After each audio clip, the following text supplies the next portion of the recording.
Mr. Tim Clark, many congratulations on receiving an honorary doctorate from the University of Warwick. How does it feel?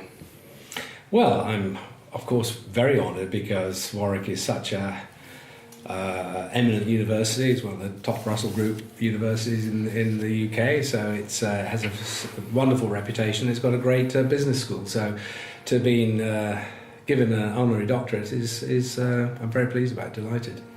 And you are currently president of Emirates Airlines, a brand which many of us will be very familiar indeed, and you've been in the aviation sector since the early 70s, if I believe. How has aviation changed over the years? How recognisable is it? What did we see today than it was those decades ago? Well, when I came into the business in the early 70s, don't get me wrong, we weren't talking about propeller aeroplanes and biplanes, things like that. The industry has scaled up enormously. The demand for travel has gone through the roof over the last 30, 40 years. And the affordability of air transport is so great that, as I said, the scale of operations of the carriers like ourselves reacting to market demand has changed out everything we do. So you see the 380 now, an aircraft that will carry 615 people. When I came into the business, the largest aircraft was the Boeing 707, and that carried 133 people. So that's an element of scale, and also the airline industry has gone through multiple changes within the various sort of facets of what it does, whether it be marketing, operations, finance, etc. It's altogether a different industry, but essentially we still put people in tubes and fly them from A to B on a derived demand basis. People don't fly on aeroplanes to go on holiday; they go to do something. It's just a lot bigger, a lot more efficient. Because I was thinking about that point earlier and how the airline industry changes and adapts with society, with economic growth and such as that. I was wondering, how do you think people have changed the last 40 years? How have our habits changed? The world has changed. Oh, of course, and it continues to change. And what we're looking at today will bear no resemblance to what we're looking at in 10 or 15 years. So a lot of these people coming out of uni today will be entering into a world that is going through a major change. Driven by all the things that we know about, and therefore, what's happened in the past few years. It was a continuum of a lot of things from post-war era to technologies were changing, etc., but not to the scale that they've changed in the last about 10 years, 10 or 15 years, and that whether that's lifestyle, that's fashion. That's aspiration. Well, a lot of things have changed, communication age, information, internet, etc. So we see a huge transposition of the way people think about themselves, what they aspire to do, how they want to get there, and with what. And that backs into the airline business as well, because we are a service provider and we need to be reactive to, in a highly competitive business, to what people really want. One thing's for sure, the volumes are far greater.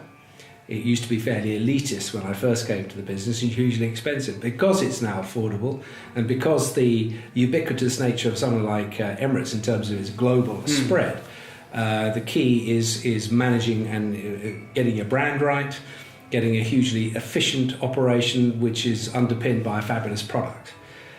These are the elements of our model. So, but each day things are changing, and whether it be through blockchain, whether it be through consumer technologies, whether it be through simple digitization of all sorts, that revolution's only just started. And as we in the airline business grapple with that, because on the one hand we have to continue operating as we do, but on the other hand we have to transform ourselves behind the scenes, both in our systems and processes as well as in the customer-facing side of things. So all this is changing as we go. So we think we get the eel and then it jumps out, and that's life. So where's it going to be in the future? More of the same, probably with better, smarter aircraft, flying longer, faster, more cheaply, more efficiently, with some fantastic consumer products on board, driven by the technologies that are just coming to market now. People will always travel. Demand for travel will continue to grow, and as more leisure time and the disposable incomes rise as a result of these technologies coming through, and a lot of people think that's a nonsense. People are going to be cast out and have no work. But what will happen? Wealth will be created. People will become more receptive to moving and travelling, not just on business, but on leisure and all the other bits and pieces, all the segments that we currently face. Those are going to grow. So I'm very optimistic at the back end of my career as to what is going to happen with regard to the air services of the future. And thinking more broadly about global brands today, you're also chairman of the Emirates Airline Foundation as well. And I was wondering, sort of, the way the world is today, how important is corporate responsibility and that sense of actually we've got a duty towards, as a global brand like Emirates, to the world, and sort of putting back, like, you've got it's projects, very important. You've got projects in Asia and Africa. I should probably say in my little speech, if I can get it in, was the brand of tomorrow has to be a brand for these kids coming out of business schools, undergrads, etc. You need to work with, once you've got your passion sorted out, what you really want to be, go for a brand that is balanced in its commercialism, in its monetarism, if you like, but at the same time it must be aware of what it does and how it does it, and start to balance out the whole commercialism with the responsibilities that go with something as big as we are, doing what we do. The Emirates Airline Foundation was something that actually was put to me by my wife over the coffee table a long time ago, which was looking after kids who are afflicted with AIDS in Africa primarily, and there was a growing problem. That grew into something a lot bigger than that. And that, interestingly, is served by a few of us, very low profile, and we put 95% of everything we get straight into the projects, which we control directly.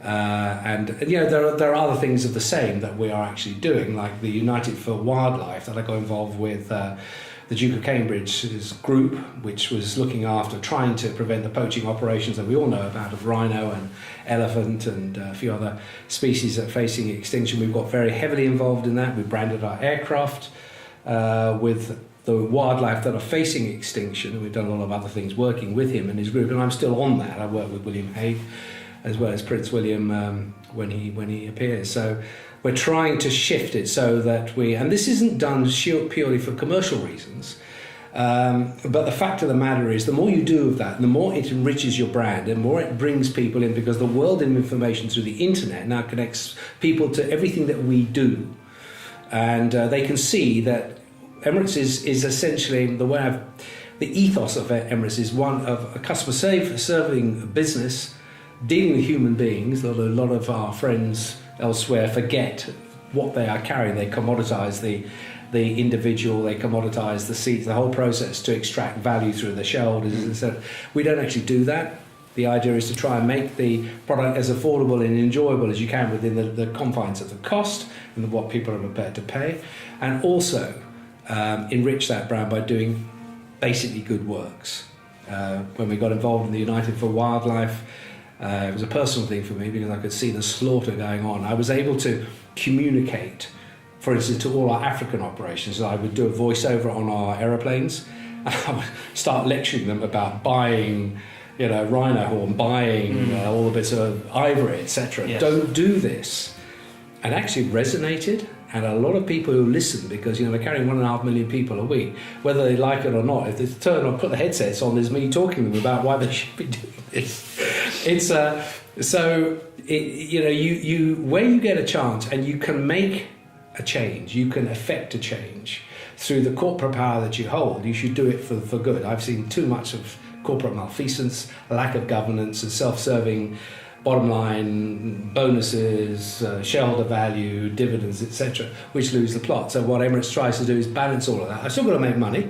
Yeah. We've got a very hard taskmaster, but that's a kind of long-winded answer to why anybody coming out, they need to look at what is it that they're going into, what do they really want to do, then look at the entity which they're going to work for, which gives that wholesome approach to the way they go about their business model. So important. I mean, things like shocked me the other day when I was reading how the BBC, for instance, had gender inequality with regard to pay, and that's kind of anathema to my thinking. We have about 120 nationalities, irrespective of where they come from, developing world, developed world, etc. Same pay for the job. Doesn't matter who you are or what you are, faith, creed, colour, nationality. What you do is, and everybody gets paid the same thing. The notion we would do it otherwise is anathema to the ethos of our company. So there's a lot of that, and it's important that people who do go out into business are now looking at and checking through the wonderful world of information just what this lot are up to. And thinking about this new generation, and to conclude before you go off to the ceremony itself, if there's anyone out there today thinking, actually, I quite like the sound of the aviation industry, so you know, what would you be sort of saying to them? Sort of, this is what you need to have in mind. What piece of advice? Well, it depends where you want to go into it. I mean, it's a multifaceted business, of course, from the technical operations, engineering, through to information technology, human resources, etc., marketing and brand. If you're interested in the aviation business, it's always helpful to have a passion for it. I have that. I still get a kick out of watching aeroplanes land and take off. Sad, really, my age, but there we are. And so, if you're interested in that, the barriers to entry in airlines, particularly with kids coming out of universities or business schools, are not that high, bearing in mind that the qualifications and the type of work that they've been doing during their degrees or whatever, their masters in the business schools, helps them get in. So we're always looking for people who can add value to human resources or information technology. It depends what you want to do. Because if you are a computer science graduate, the temptations are great in terms of if you're that good, you'll go to a multitude of other companies. If it is that you want to go into the airline business because you like the airline business, it's not a difficult thing to get into. You've just got to be a little bit persistent, being passionate about it, knowing about it, liking the business rather than just one of a collage of opportunity. Then you know it's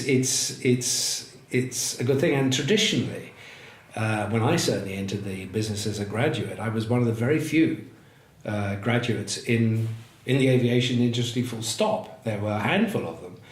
And it was. It's now far more refined, of course, and it requires the intellectual powers to deal with some of the complexities of the problem that we face. But nevertheless, but be passionate, be really interested in it. If you are just, as I said, you're looking at one of many companies, then of course it's. You'll probably find that you'll move on fairly quickly. I mean, I came into the business at 21. Right, I never left it. That's the end of it. So. People say, oh, that's a really sad thing to say, but the fact of the matter is, not least of this is my son, but that's the way it is, and I enjoy it all the time. For me, for people listening to this, if you can find something that is a passion and it becomes a hobby as well as a job, you crack that holy grail of enjoyment in life, you know. So the notion that you would work long hours and weekends, because in the business it's a 24/7 operation, I have to be on call all the time, irrespective of what goes on. But you get a buzz out of that, and it's a great, it's a youthful business. It's fun to work and it's hard work. You're facing the general public sometimes at their very worst, if you're in the customer-facing systems. But you learn rapidly about people. So Tim Clark, thank you very much for your time today. Many Pleasure. congratulations. Thank you.